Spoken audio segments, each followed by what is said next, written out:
साल 2025 के अंतिम 3 दिन और नए वर्ष 2026 के पहले 4 दिन से बना ये सप्ताह तुला राशि के लोगों के लिए कैसा होने वाला है।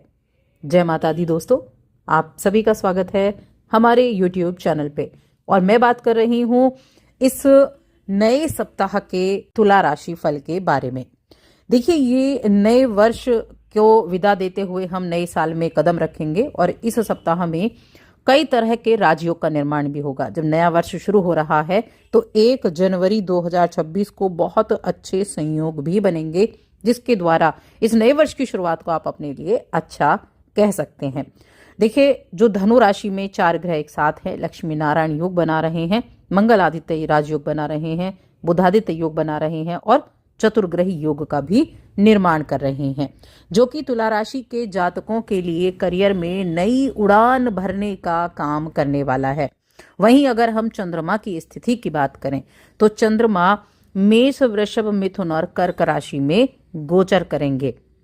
इन 4 भावों में सक्रियता उनकी बनी रहेगी, जिससे अच्छे योगों का निर्माण होगा।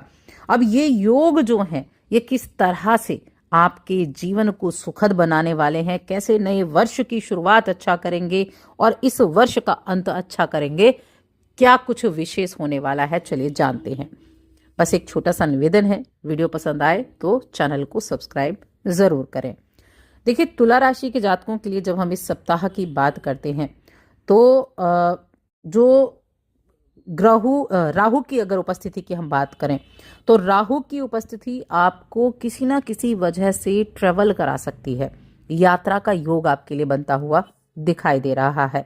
यात्रा तो अच्छी रहेगी, थकावट भी रहेगी, लेकिन आपके लिए बेहतर यात्रा रहने वाली है। वो आपके दोस्त के साथ, आपके करीबियों के साथ ये आपके लिए ट्रेवल बेहद शानदार रहेगा। कोई आपका अपना, कोई आपका रिलेटिव भी हो सकता है, ये आपको हर एक कदम पर सहयोग करता हुआ दिखेगा। किसी भी तरह की कठिनाई क्यों ना हो, उस कठिनाई में से आप बाहर निकल पाएंगे और अपनी आर्थिक स्थिति को बेहतर करता हुआ देखेंगे। किसी भी तरह का कोई ऋण वगैरह अगर आपने लिया हुआ था तो ऋण चुकाने का योग भी बना हुआ है। किसी कर्जे से मुक्ति का योग भी आपके लिए बना हुआ है। ये नए वर्ष की शुरुआत अत्यंत शुभ, संतुलित और उन्नति से भरपूर आपके लिए रहने वाली है।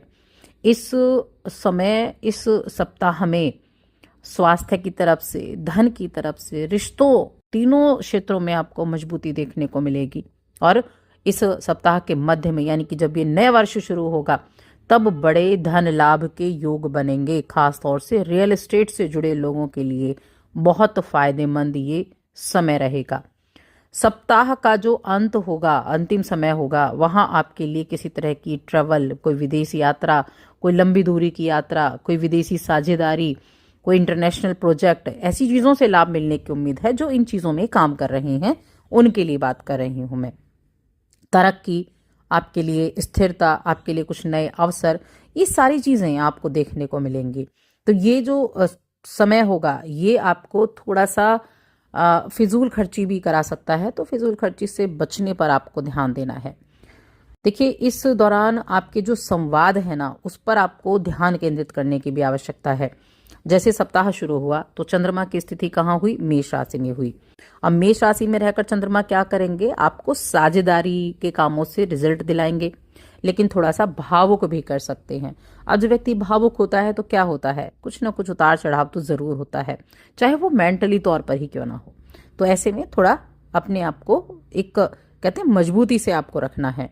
उसके बाद ये जो धनु राशि में 4 ग्रह मौजूद हैं, ये क्या कराएंगे?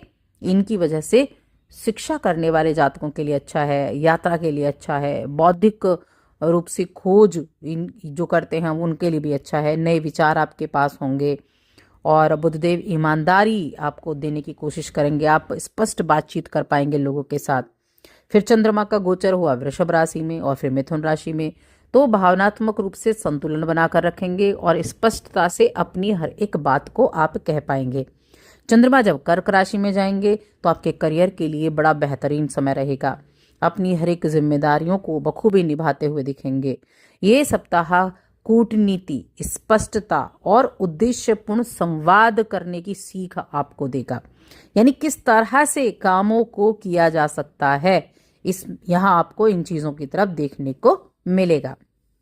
इसके अलावा जो तुला राशि के जातक हैं उनका मैं कहूँगी कि जो ये सप्ताह है ना, आपकी कोई पुरानी गलती, कोई पुराना निर्णय वो आपके सामने आ सकता है, तो उससे कुछ सीख आपको देखने को मिलेगी, कुछ सीख आप उससे देखेंगे। अपने ऑफिस में किसी के भी साथ टकराव ना करें, और टकराव होगा तो सहकर्मी के साथ किसी के भी साथ तो दिक्कत होगी, तो थोड़ा सा वहाँ पर भी ध्यान आपको रखना होगा और अपनी जिम्मेदारियों को बखूबी निभाते दिखेंगे। जो इस राशि की महिलाएं हैं वो शिक्षा के क्षेत्र में हैं, कंसल्टिंग क्षेत्र में हैं, तो उनके लिए कुछ अच्छे अपडेट होंगे और किसी ना किसी तरह से आपके लिए कुछ नई अपॉर्चुनिटी भी आपको देखने को मिलने वाली है। आपका कोई करीबी रिश्तेदार आपका बड़ा सपोर्ट करने वाला है।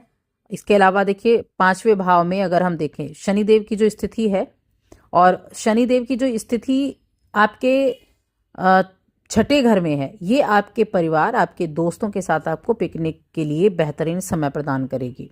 ये आपके मन को हल्का करेगा, आपके अपनों के साथ आपके रिश्तों को अच्छा करेगा, अपने संबंधों को आप बेहतर बना पाएंगे। और व्यापारियों की बात की जाए तो व्यापारियों के लिए ये समय किसी ट्रैवल को ही दिखा रहा है कि कोई ट्रैवल आपको अपने कामकाज की वजह से करना पड़ सकता है। तो ट्रैवल आपको अच्छे रिजल्ट देगा, लेकिन साथ में थकान भी देगा, मानसिक तनाव भी थोड़ा बहुत दे सकता है। स्टूडेंट्स की अगर मैं बात करूं तो स्टूडेंट्स के लिए मैं कहूंगी मेहनत से जी नहीं चुराना है। जो आपको दिख रहा है उस पर आपको अमल करना है, उस पर आपको ध्यान देना है। उसको ऐसा नहीं कि उससे आप नज़रें चुराते रहें कि हाँ पेपर है या एजुकेशन आपको आपके कोई सब्जेक्ट आपका पूरा बचा हुआ है, कोई टॉपिक आपका बचा हुआ है, तो परिणाम तब मिलेंगे जब आप उस पर फोकस करेंगे। लोगों का हेल्प मिलेगी आपको, लेकिन आपको अपने इस समय का उत्तम लाभ उठाना चाहिए, मन लगाकर पढ़ाई करनी चाहिए, ध्यान देना चाहिए, तभी जाकर आपको अच्छे रिजल्ट मिल पाएंगे। अब अगर हम रिलेशंस की बात करें तो इस सप्ताह की जब शुरुआत होगी तो प्रेम संबंध में थोड़ा सा अशांति रह सकती है, लेकिन उसके बाद चीज़ें ठीक हो जाएंगी। मध्य में, सप्ताह के मध्य में आप कुछ अच्छे निर्णय ले सकते हैं और ये आपके प्रेम जीवन को लेकर ही हो सकते हैं। आप अपने बेहतर भविष्य के लिए कुछ प्लानिंग भी कर सकते हैं, तो उसके लिए भी अच्छा है। और साथ ही अगर हम बात करें वैवाहिक जीवन की, तो वैवाहिक जीवन के लिए ये समय अच्छा दिखाई दे रहा है और कहीं ना कहीं विवाह के प्रस्ताव भी आते दिख रहे हैं जो इस राशि के अविवाहित जातक हैं। इस दौरान आपको एक चीज़ ज़रूर ध्यान रखनी है कि मित्रता और आकर्षण के बीच में फ़र्क समझना आपके लिए बहुत ज़रूरी है कि सिर्फ आकर्षण है किसी के साथ या फिर आप अपने रिश्तों को आगे लेकर जाना चाहते हैं, तो इसको स्पष्ट आपको करना होगा। उपाय की बात करें, उपाय क्या करना है, तो जो मंगलवार का दिन आएगा इस सप्ताह में, उस दिन आप किसी गरीब को, किसी ज़रूरतमंद को कुछ गेहूं का दान या आटे का दान जरूर करें। तो बस आज की इस वीडियो में इतना ही।